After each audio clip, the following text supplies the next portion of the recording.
शुभ प्रभात दोस्तों, मैं Amit sir Vatsalabai Vanmadi school of scholars Armori की तरफ से पिछली तासिका में हमने अपराजिता इस पाठ की शुरुआत की थी। लेखिका जिनका नाम शिवानी है, एक सुप्रसिद्ध कथाकार है, कहानी लेखिका हैं।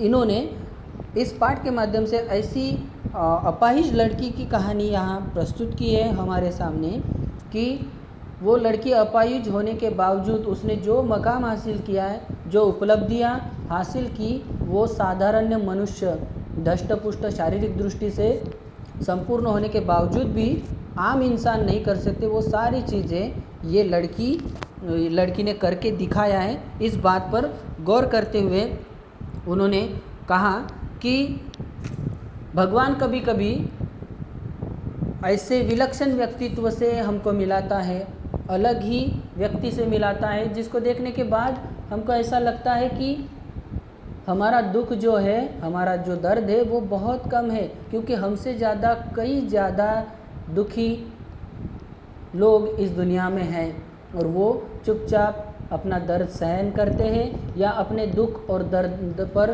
पर्दा डालकर अपने लक्ष्य और अपने ध्येय को हासिल करते हैं। ऐसे लोगों को मिलने के बाद हमें उनके सामने अपनी जो कद है वो बहुत छोटा लगने लगता है।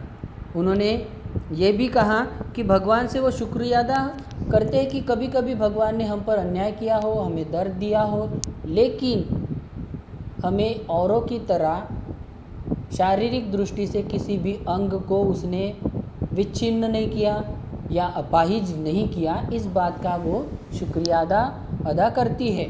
और वो कहते हैं कि मैंने अभी पिछले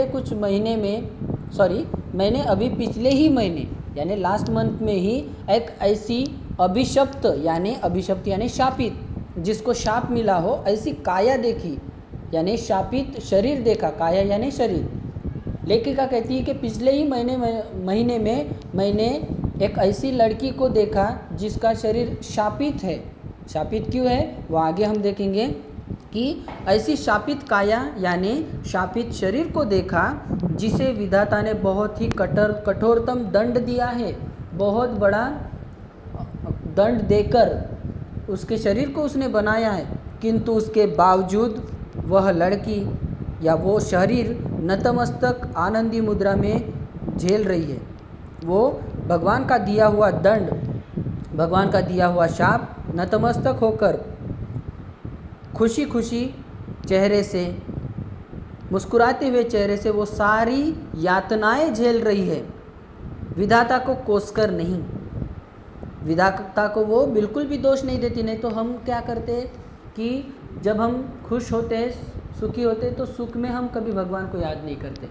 ये बात मैंने लास्ट पीरियड में भी कही कि जब हमें खुशी होती है, सुख मिलता है, तब हम भगवान को याद नहीं करते, लेकिन जब हमें दुख होता है तो हम भगवान को याद करते हैं और उस दुख के लिए भगवान को कोसते हैं, उसको जिम्मेदार मानते हैं। लेकिन इस लड़की ने इतना अपाहिजपन इसकी जीवन में आया, उसके शरीर को वो सहना पड़ रहा है, फिर भी ये लड़की भगवान को बिल्कुल भी दोषी नहीं दे रही है, ना ही उसको वो कोस रही है। वो लेखिका कहती है कि उसकी कोठी का अहाता एकदम हमारे बंगले के अहाते से जुड़ा था। कोठी यानी हवेली, अहाता यानी आंगन। लेखिका की जो घर है, लेखिका का जो बंगला है, वो उस लड़की की हवेली के आंगन से लगकर ही है। मतलब लेखिका का घर और उस लड़की का घर एक दूसरे के बाजू में ही है, दोनों का आंगन एक दूसरे के आंगन से जुड़ा हुआ ही है। और अपनी इस शानदार कोठी में उसे पहली बार कार से उतरते देखा तो लेखिका को आश्चर्य हो गया। जब सबसे पहली बार इस लड़की को कार से उतरते हुए लेखिका ने देखा तो उनको बड़ा ही आश्चर्य महसूस हुआ। क्यों? कार का दरवाज़ा जैसे ही खुला तो उसमें से सबसे पहले एक प्रौढ़ा यानी वयस्क स्त्री उस कार से उतरी। उन्होंने पिछली सीट निकाली और पिछली सीट में से एक व्हीलचेयर बाहर निकालकर उसने सामने रख दी, कार के सामने, और वो खुद ही घर के अंदर चली गई। जैसी पहली बार लेखिका ने उस लड़की को देखा तो क्या देखा उन्होंने कि कार उस हवेली के आंगन में आकर रुकी।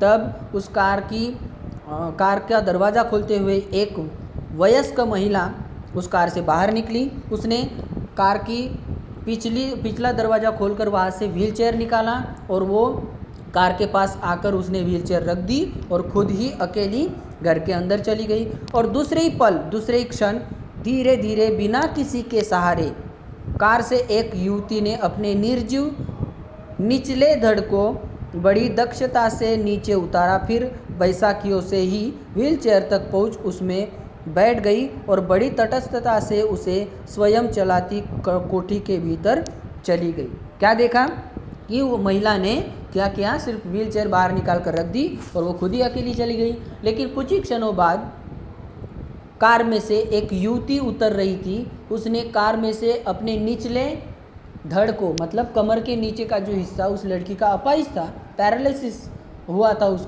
उसने बड़ी ही दक्षता से सावधानी से अपने शरीर को अपने हाथों से ही उठाया और अपने शरीर को बैसाखियों में उस व्हील चेयर पर रख दिया और उस व्हील चेयर को खुद ही अपने हाथों से वो चलाती हुई बड़ी ही तटस्थता से आराम से उसको चलाते हुए वो कोठी के अंदर चली गई।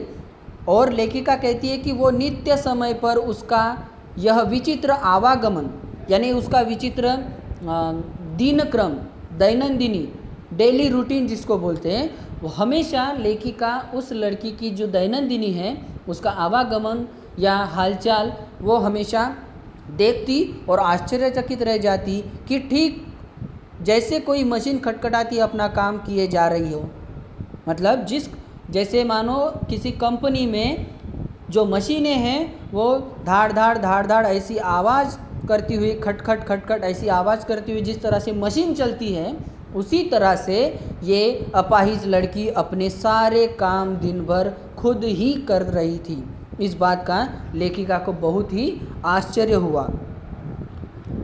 आज के लिए बस इतना ही। इसके आगे का पोर्शन हम अगली तासिका में देखेंगे। धन्यवाद।